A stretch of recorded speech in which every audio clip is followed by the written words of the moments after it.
भगवते वासुदेवाय। ओम नमो भगवते वासुदेवाय। ओम नमो भगवते वासुदेवाय। भगवते वासुदेवाय। ओम नमो भगवते वासुदेवाय। भगवते वासुदेवाय। नारायणं नमस्कृत्यं नरं चैव नरोत्तमं देवी सरस्वती व्यासं ततो जयमुदीरयेत्। नष्टप्रायेषु भद्रेषु नित्यं भागवत सेवया भगवतीमुत्तम श्लोके भक्तिर्भवति नैष्ठिकी। रुद्रा Śrīmad-Bhāgavatam की जय। So we are reading Śrīmad-Bhāgavatam, third canto, chapter number 16, titled as Jaya and Vijaya, cursed by the sages, text number 26. चतुष Kumar ने जय और विजय को श्राप दे दिया है। श्राप किस लिए दिया? उनको रोक लिया। कभी कभी हम हमारा सामान्य कार्य करते हैं लेकिन लोग नाराज हो जाते हैं। आप तो अपना ड्यूटी कर रहे हैं लेकिन लोग नाराज हो जाते हैं। कारण क्या है? तो हम हमारा कार्य करते हैं लेकिन किसी की भावना को हम समझ नहीं सकते, किसी के इमोशंस को हम समझ नहीं सकते। तो हम जो भी कार्य करें वो करते वक्त हमें देखना चाहिए कि हम जो कर रहे हैं वो ठीक तो कर रहे हैं लेकिन तरीका ठीक है कि नहीं। तो जय और विजय ने उनको रोक दिया। उनको प्रार्थना कर सकते थे, स्वागत है आपका, आप यहाँ पे आए, पधारिए, हम आपके लिए क्या कर सकते हैं। हम यहाँ पे भगवान विष्णु के द्वारपाल हैं, हम आपके लिए कुछ सेवा कर सकते हैं। तो जय और विजय ने जब ऐसा बताया रहता तो चार कुमार बड़े संतुष्ट हो जाते हैं कि नहीं, यहाँ पे हमारा स्वागत हो रहा है। और चतुष कुमार भी थोड़े क्रोधित जल्दी हो गए। कभी किसी से अपराध हो जाए तो बहुत जल्दी क्रोध नहीं करना है। तो अभी दोनों में थोड़ा कलह हो गया और श्राप दे दिया चतुष कुमार ने। और वहां पे भगवान विष्णु आए क्योंकि दोनों उनके भक्त हैं। चतुष कुमार भी भक्त है और जय विजय भी भक्त है। तो ऐसे वक्त जब दोनों भक्तों के बीच में लड़ाई होती है, भगवान की परिस्थिति बड़ी विकट हो जाती है। तो भगवान ने भी चतुष कुमार को कहा कि मैं इनकी तरफ से आपसे क्षमा चाहता हूँ कि ये लोगों ने आपका अपराध किया है, लेकिन ऐसे समझिए कि अपराध मैंने ही कर लिया है, तो आप इनको क्षमा करिएगा। तब चतुष कुमार को मालूम हो गया कि हमने बहुत बड़ा गलती कर दिया है, भगवान हमसे क्षमा मांग रहे हैं, ये तो बहुत बड़ा अपराध हो गया हमारे से।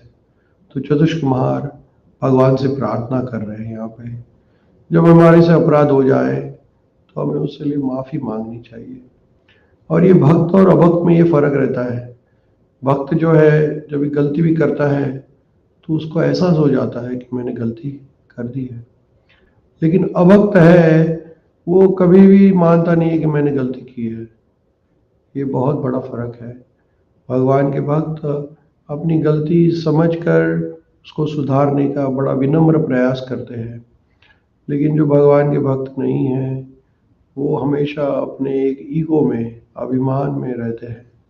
जैसे रावण था, रावण ने बहुत बड़ी गलती कर दी। क्या गलती कर दी? माता सीता को उठा के लेके गया। तो उसको पछतावा नहीं हुआ बिल्कुल भी, तो उसको बड़ा अपराध का दंड पड़ना पड़ा। लेकिन विभीषण को मालूम हो गया कि अरे मैं तो अपराध कर रहा हूँ, मैं जिसके साथ हूँ वो भगवान के विरुद्ध है। तो विभीषण भगवान के पास आए और क्षमा की मांगी और कहा कि मुझे आपको मदद करनी है, मुझे वहां नहीं रहना है। तो भगवान के भक्त में एक बुद्धि आ जाती है।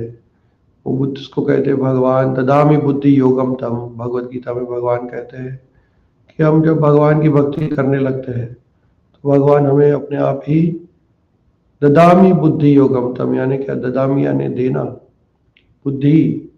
भगवान हमें इंटेलिजेंस देने लगते हैं, हमें सद्बुद्धि आने लगती है।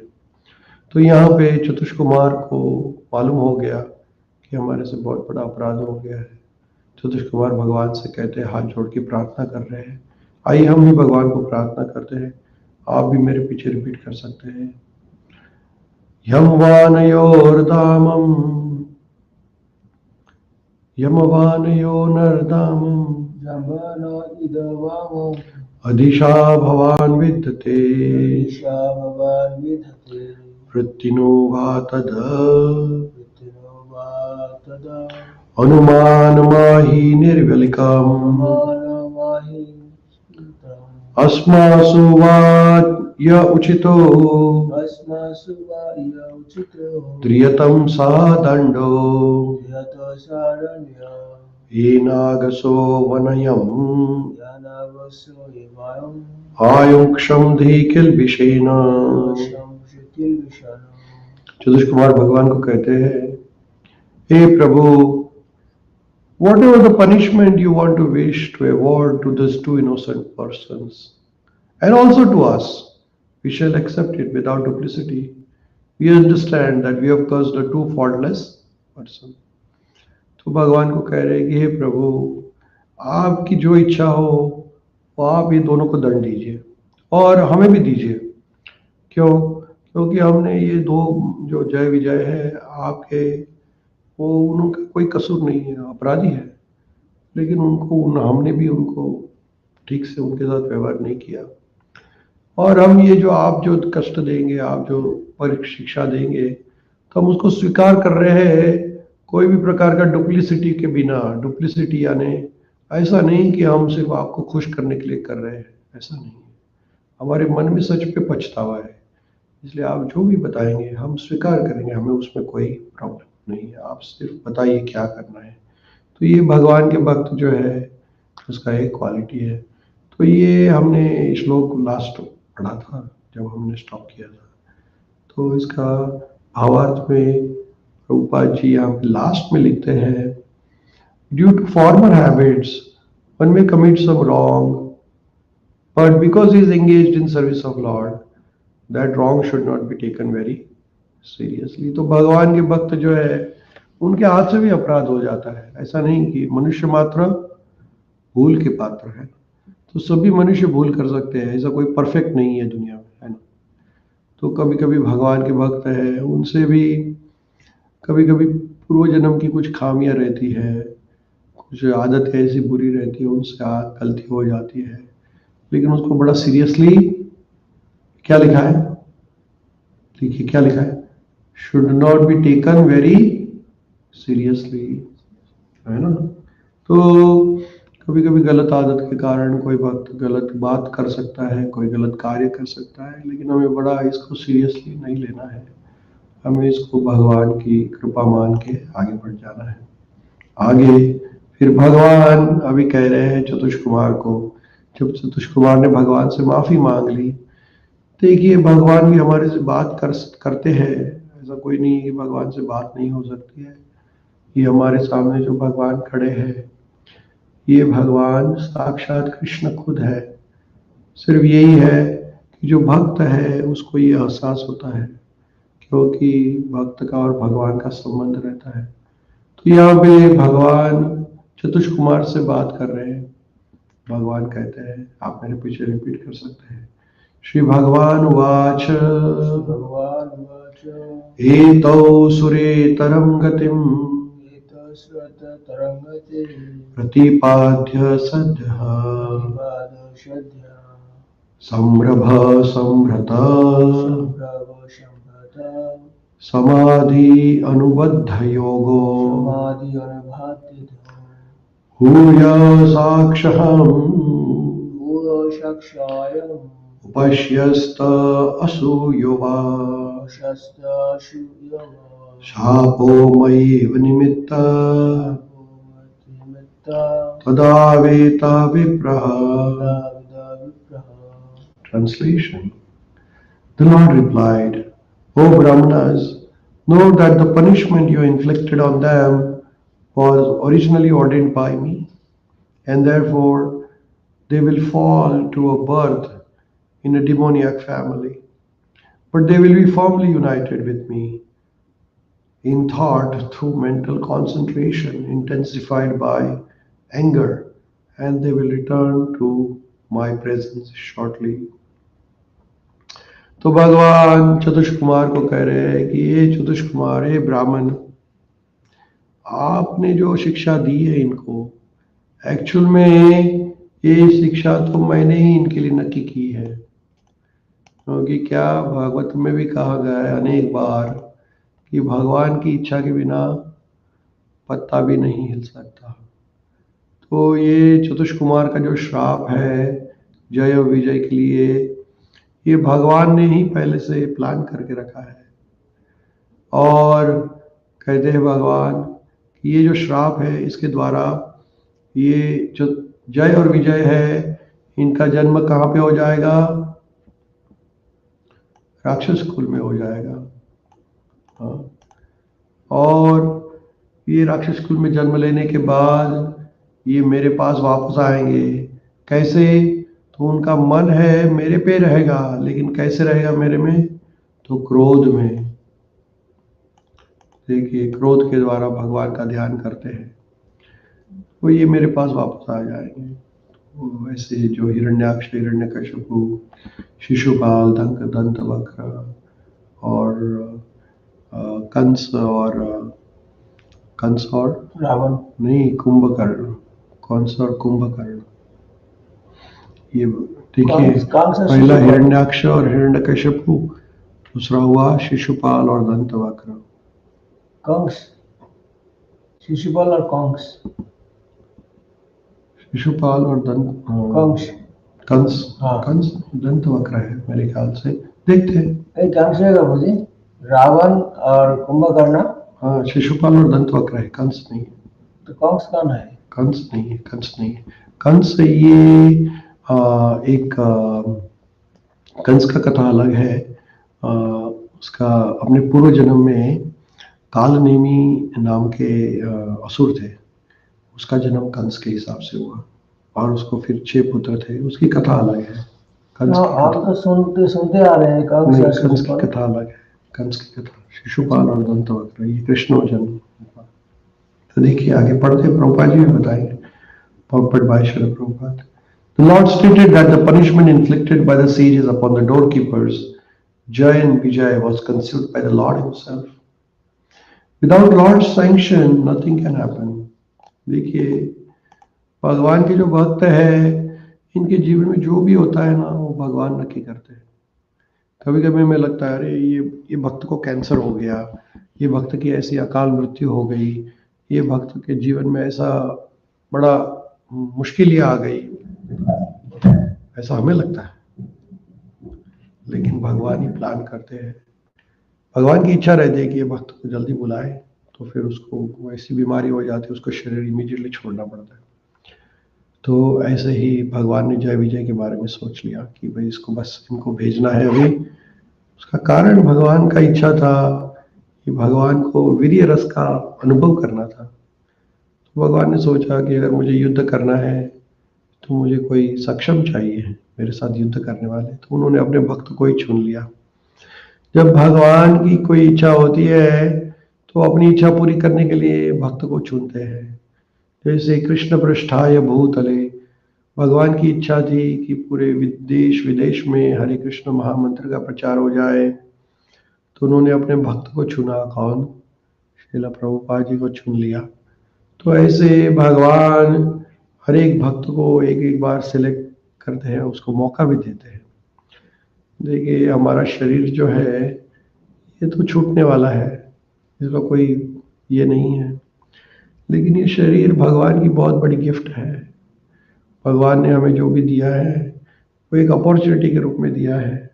अगर हमने उसका उपयोग ठीक से किया तो भगवान हमें वापस कुछ और बड़ा मौका दे सकते हैं। मौके को हमें उठाना है, चांस। ये जो शरीर है ये बहुत बड़ा मौका है, बहुत बड़ी अपॉर्चुनिटी है। ये शरीर से हो सके उतनी सेवा भगवान की करनी है। तो देखिए, जय और विजय ने श्राप मिला, ठीक है चलो भगवान के दुश्मन बन के जाना है, जाएंगे, भगवान की सेवा ही है, क्या फर्क पड़ता है ना। तो भगवान की इच्छा के बिना कुछ नहीं होता है।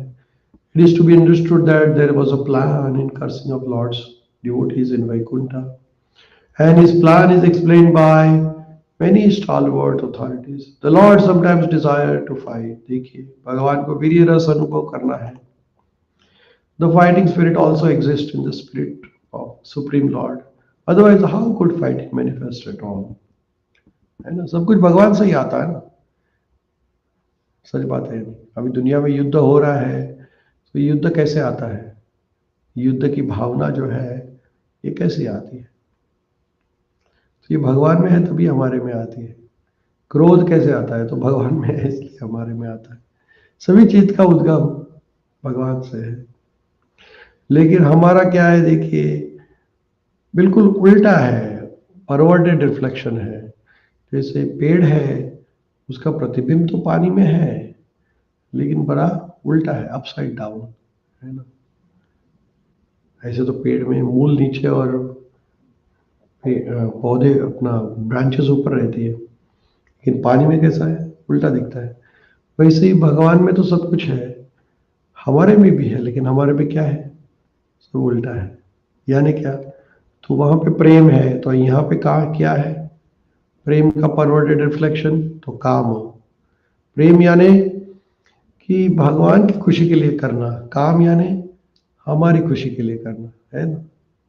हम कार्य करते हैं, सेवा दोनों जगह सेम है। सेवा तो है, लेकिन भगवान के जगत में जो सेवा है उसको भक्ति कहते हैं, क्योंकि भगवान की खुशी के लिए की जाती है। और वही सेवा जब शरीर के लिए करते हैं तो उसको भोग कहते हैं, है ना। तो इसलिए उसका उल्टा सीधा। देखिए, भगवान के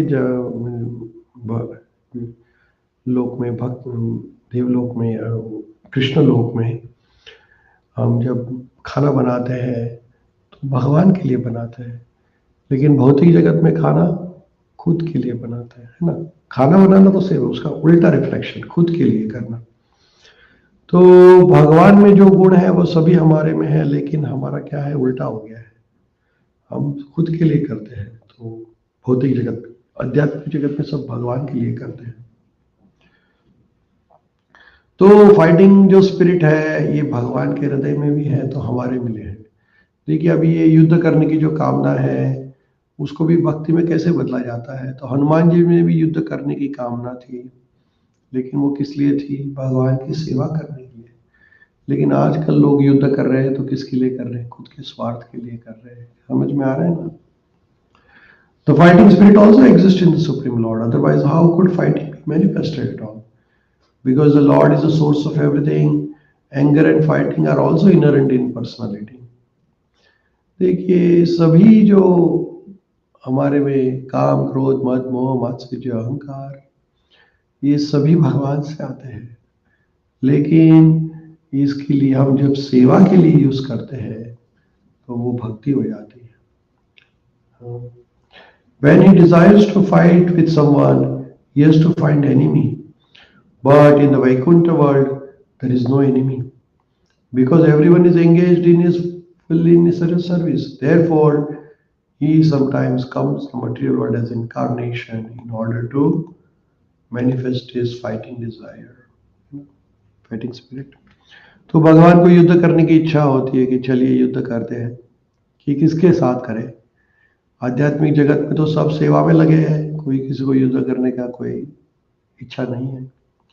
तो भगवान कहते हैं चलो जय विजय, आप जाना है नीचे, जाके पहला जन्म हिरण्यक्षर हिरण्यकशिपु, मैं आऊंगा और मैं आपसे युद्ध करूंगा।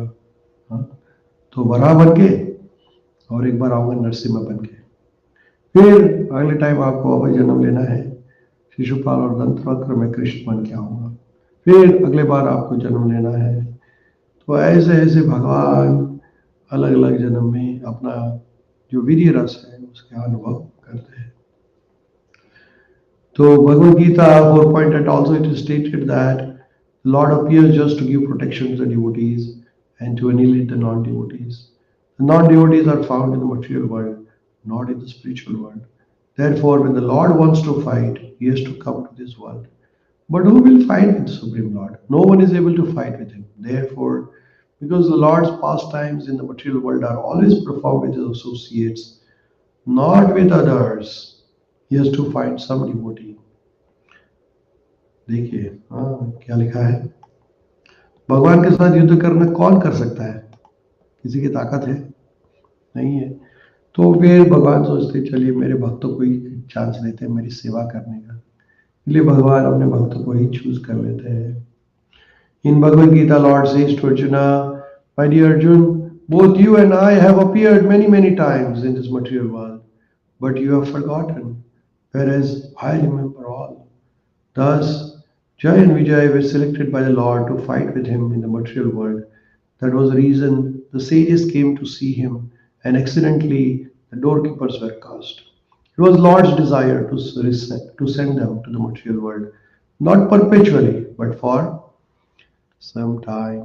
तो भगवान ने पूरा प्लान कर दिया कि अब ये दोनों को नीचे भेजना है और मैं इनके साथ युद्ध करने जाऊंगा, तो चलिए 4 कुमारों को बुलाते हैं, इनमें दोनों में ऐसा झगड़ा हो जाएगा और ये श्राप दे देंगे। भगवान का पूरा एग्जैक्ट मास्टर प्लान। हाँ, तो भगवान डिटेल प्लानिंग करते हैं। हमें भगवान का प्लान समझ में नहीं आता है कभी भी, ठीक है। भगवान इतना डिटेल में प्लान करते हैं अपने भक्तों के लिए, पल पल का प्लान करते हैं। हाँ, अगर हमारी भगवान में श्रद्धा पूर्ण है तो हमारे जीवन का हर एक क्षण भगवान प्लान करते हैं, हमें कुछ करना नहीं पड़ता। और कभी कभी इसमें विपरीत परिस्थितियां भी हमें दिखाई दे सकती है, लेकिन उसमें भी भगवान की बहुत बड़ी कृपा रहती है। इसलिए भगवान के भक्त के जीवन में कुछ भी हो जाए, वो भगवान का पूरा प्लानिंग रहता है, उसमें कोई शंका नहीं है। हमें ऐसा कभी भी गलत विचार नहीं आना चाहिए कि अरे सच में भगवान है, ऐसा हो सकता है, ऐसा ही होता है। भगवान जो चाहते हैं भक्त के जीवन में वही होता है। अभक्त के जीवन में भगवान को इंटरफियर नहीं करते, लेकिन भक्तों के लिए भगवान बहुत स्पेशल कृपा रखते हैं। तो बिल्कुल चिंता नहीं करनी है। कभी जीवन में कभी मुश्किलें भी आ जाए ना, तो समझ लेना है कि ये मेरे प्रभु की इच्छा है, उसने ही कुछ बड़ा सोचा है मेरे लिए, इसलिए अभी मुश्किलें आ रही है। कभी कभी देखिए बच्चे हमारे छोटे छोटे भक्त, यंग भक्त रहते हैं, हमने देखा है। एक भक्त थी, बड़ी यंग उम्र, 11-12 साल की लड़की थी, बहुत सेवा बहुत जप करती थी, उसको कैंसर हो गया। बड़े दुखी थे सब लोग, माता पिता भी भक्त थे लेकिन बहुत दुखी हो गए। लेकिन फिर उनके गुरु महाराज ने कहा कि देखिए चिंता मत करिए, जो भी भगवान की इच्छा है वही होने वाला है। और देखिए वो छोटी सी लड़की कितनी भाग्यवान थी कि उसके माता पिता के साथ वो वृंदावन यात्रा पे थी, जप कर रही थी वृंदावन मंदिर में, कृष्ण बलराम मंदिर में उसने प्राण त्याग दिया। तो इतना भाग्य कहाँ किसको मिलता है ना। जो 100 साल भी जी ले समझो, लेकिन भगवान के मंदिर में प्राण त्यागने का कभी अवसर मिलेगा? नहीं मिलेगा। भगवान के सामने, भगवान के धाम में, तो ये भगवान की कुछ विशेष कृपाएं रहती है कभी कभी, जो हमें मालूम नहीं पड़ सकती है। तो इसलिए हमें कभी हमारे जीवन में कुछ गलत भी हो जाए ऐसा हमें लगे, लेकिन भगवान की बहुत बड़ी कृपा रहती है उसमें। It was the Lord's desire to send them to the material world, not perpetually but for some time. Therefore, just as on a theoretical stage someone takes part of the enemy to the proprietor of the stage, although the play is for a short time, there is no permanent enmity between the servant and the proprietor. So Surajanas, devotees, were cursed by the sages to go to Asurajanas or ascetic families. That a devotee should come into an atheistic family is surprising, but it is simply a show. देखिए कभी drama रहता है ना, नाटक रहता है, तो उसमें कोई विलन का पार्ट करता है, कोई हीरो का पार्ट करता है, क्या फर्क पड़ता है? ड्रामा है, ड्रामा में क्या सच थोड़ी होता है। वैसे ही कभी कभी हमें दिखाई देता है कि कोई असुर है, कोई सुर है, ठीक है, चलता रहता है, सब ड्रामा है ना। कोई सीरियसली नहीं लेना है चीजों को। सीरियसली क्या लेना है? महामंत्र, बस। इसके ऊपर कोई सीरियस लेने के लिए दुनिया में है ही नहीं। अगर हम भगवान का जब नहीं ठीक से कर रहे हैं, इसको सीरियसली लेना है, बाकी कोई कुछ करे कुछ न करे फर्क नहीं पड़ता है। After finishing their mock fighting, both the devotees and the Lord are again associated with the spiritual planets. That is very explicitly explained here. The conclusion is that no one falls from the spiritual world or Vaikuntha planet, for it is an eternal abode. But sometimes, as the Lord desires, devotees come into the material world as preachers or atheists. देखिए क्या कहते प्रभुपाद जी। तो कभी कभी भगवान के भक्त अपने आध्यात्मिक जगत से भौतिक जगत आते हैं, उसका मतलब ये नहीं कि वो गिर गए। जैसे तो प्रभुपाद जी आए, प्रभुपाद जी आध्यात्मिक जगत से आए, कोई भौतिक जगत के निवासी नहीं है। ये कहते हैं कृष्ण पृष्ठाय भूतले, भगवान ने भेजा उनको। जैसे जय एंड विजय को अभक्त बन के भेजा, वैसे ही कुछ भक्तों को प्रीचिंग करने के लिए भी भेजते हैं, प्रचार करने के लिए भेजते हैं। तो अनेक प्रकार के भगवान की इच्छाएं हैं। जैसे कि यहाँ पे प्रभुपाद जी कहते हैं, you must understand that there is a plan of the Lord. Lord Buddha, for example, was an incarnation, but yes, he preached atheism. And what did he say? There is no God. But actually, there was a plan behind this, explained in Bhagavatam. तो भगवान कभी कभी, भगवान का अवतार बुद्ध जो है वो, ऐसे तो हम बुद्ध की बुद्ध भगवान बुद्ध ने क्या कहा, तो कोई भगवान ही नहीं है, उन्होंने वेदों को नकारा। तो उसमें भी बुद्ध का एक बहुत बड़ा इच्छा था, भगवान की इच्छा थी, इसलिए वो बुद्ध बन के आए। तो उनका विचार क्या था कि लोग प्राणियों की बहुत हत्या कर रहे थे वेदों के नाम पे ऊपर, तो ये हत्या रोकना था उनको, इसलिए उन्होंने कुछ समय के लिए वो रोक दिया, बुद्ध बन के आए। तो ऐसे ही भगवान अनेक अनेक इच्छाओं से अपनी इच्छा पूर्ण करने के हिसाब से सब प्लान करते रहते हैं। तो हम यहाँ पे विश्राम करेंगे और वापस कल पढ़ेंगे। ग्रंथराज श्रीमद् भागवतम की जय, श्रील प्रभुपाद की जय, गौर प्रेमानंद हरि हरि बोल।